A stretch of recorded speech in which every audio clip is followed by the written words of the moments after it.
કચ્છના ભુજમાં વર્ષોથી સંગીત સાથે સંકળાયેલા અને જાગૃતિ ફિલ્મ્સ નામની પેઢી ધરાવતા હરિભાઈ ગુર સંગીત વિશે વાત કરતા જણાવે છે કે સંગીત એ માનવ જીવનનું એક અગત્યનું અંગ છે, જેનાથી લોકોને માનસિક શાંતિ તેમજ તંદુરસ્તી મળે છે. હરિભાઈ કહે છે કે તેઓ કચ્છમાં દાયકાઓથી એક ગ્રુપ ચલાવે છે, જેમાં સંગીત પ્રેમીઓ સાથે હળીમળીને રહે છે અને સંગીતના સૂરોની આપ લે કરે છે, જેનાથી ગ્રુપમાં જોડાયેલ મિત્રો હળવાશ અનુભવે છે. તેમજ તેઓએ નાનપણથી જ સંગીતમાં અલગ અલગ પ્રકારની રુચિ ધરાવવાનું જણાવે છે.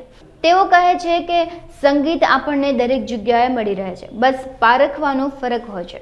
વધુમાં તેઓ જણાવે છે કે કચ્છ સંગીતનો પ્રેરણાદાયી પ્રદેશ છે. અહીંનું સંગીત અદ્ભુત છે, તેમજ અહીં લોકો સંગીત સાથે જોડાયેલા હોય છે.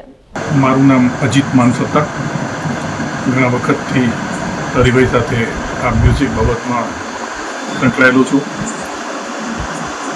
હવે અર્વાચીન અને આધુનિક મ્યુઝિક ઉપરની વાત કરું તો તબક્કાવાર બધાય જેને કહે કે મ્યુઝિકની એક સિસ્ટમ કદાચ બદલતી હશે, મૂળભૂત સિદ્ધાંતો એક જ રહે છે.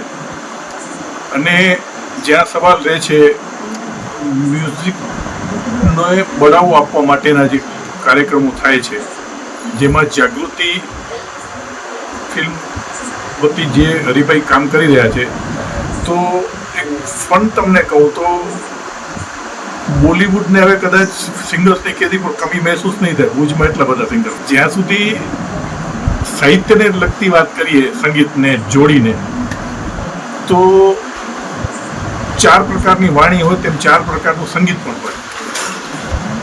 હોય. પહેલો જે શબ્દ સંગીતનો બોલાય ને એ હોઠથી બોલાય, ભૈખરી વાણી એને કહેવામાં આવે છે, કે જેમાં ભાવ તત્વોનું બહુ જ હજુ મહત્વ નથી હોતું, ફક્ત શબ્દો વહેતા હોય છે. બીજી વાણી છે એ પશ્યંતી છે. એ પશ્યંતીનું જે મૂળ છે ને એ ગલું છે, કે જ્યાંથી સુરાવલીઓ ગવાતી હોય, સારું સંગીત પીરસાતું હોય, પણ છતાંય ભાવ તત્વોનો હજી પણ જેને કહે કે કમી મહેસૂસ થતી હોય છે. ત્રીજું મધ્યમાં હૃદયથી બોલવામાં આવે છે. એમાં ભાવ તત્વનો ઉમેરો પણ એટલો બધો હોય છે કે લોકો એમાં ઓતપ્રોત થઈ જાય છે. સંગીતમાં હાલ પરિસ્થિતિ એવી છે કે ભુજની અંદર કઈ સંગીતના ક્લાસીસ ચાલે છે. સંગીતમાં લોકો ઘણા બધા ઓતપ્રોત થઈ અને એની અંદર એક પોતાનું એક સ્થાન મુકરર કરવાના પ્રયત્નો કરે છે. અને ચોથી વાણી છે એ પરાવાણી છે, પરા સંગીત, કે જેમાં શબ્દ જ વિરામ પામી જાય છે. અને એ સંગીતના જે સુરો છે એ અંદરો અંદર એટલા બધા જેને કહે કે એ ગુંજતા હોય છે કે એનો સાક્ષાત્કાર સીધો પરબ્રહ્મ પરમાત્મા સાથે થતો હોય છે. 4 પ્રકારની વાણીઓ અમે અહીંયા ભુજમાં માણીએ છીએ, સમજ્યા ને. અને આજ આપ પણ અહીંયા પધાર્યા તો અમને પણ એનો ખૂબ આનંદ થયો છે. મારું નામ હરિભાઈ ગોર છે. ભુજનો રહેવાસી છું. જાગૃતિ ફિલ્મ મારો વ્યવસાય છે અને સંગીત ક્ષેત્ર સાથે હું બચપનથી જોડાયેલો છું. અને સંગીત વિશે હું તમને એટલો કહી શકું કે સંગીત જે છે એ આપણને શારીરિક માનસિક સંતોષ આપે છે. ને સંગીત એક એવી વસ્તુ છે કે એની કોઈ નાત નથી, એની કોઈ જાત નથી, એની કોઈ ઉંમર નથી, એનો કોઈ કલર નથી. હર કોઈ એને પોતપોતાની રીતે માણી શકે છે. અચ્છા, કાલે જે સંગીત દિવસ હતો એનો અમે મિત્રોએ બહુ સારી રીતે ઉજવ્યું ને એમનું અમે સંગીત હિન્દુસ્તાની ફિલ્મી સંગીત જૂના ગીતોનો અમે એક લાવો લીધો કે જે એ મારી જોડે મારા મિત્રો મુંબઈથી ખાસ પધારેલા વસંતભાઈ ગોર હતા, જયદીપભાઈ હતા ગોર, અને ધીરેનભાઈ ગોર મારી સાથે હતા, ભાવેશભાઈ ઠક્કર હતા જે ભુજના કેકે તરીકે ઓળખાય છે, બહુ સારા સિંગર છે, એ સાથે હતા.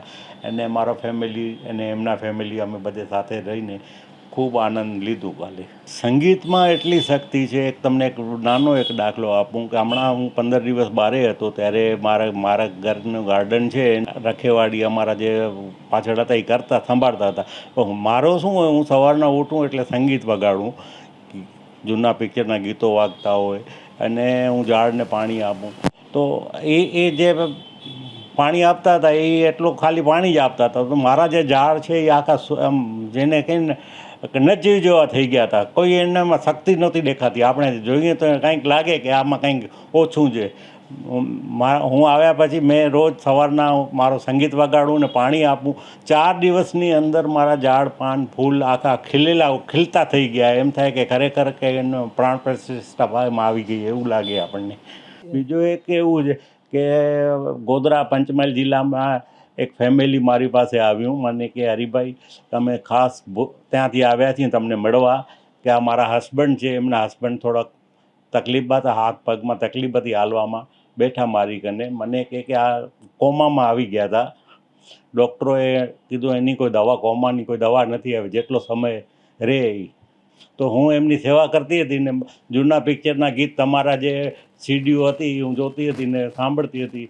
તો એમની એક આંગળી હાલી, એટલે મેં જોયું કે એમની આંગળી હાલે છે, એટલે મેં ડૉક્ટરને બોલાવ્યા.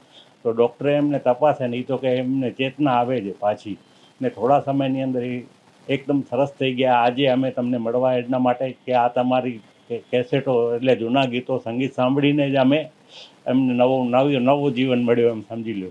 તો સંગીતમાં બહુ એટલી તાકાત છે. જે યોગ છે, યોગ આપણે શરીર માટે બહુ સરસ છે.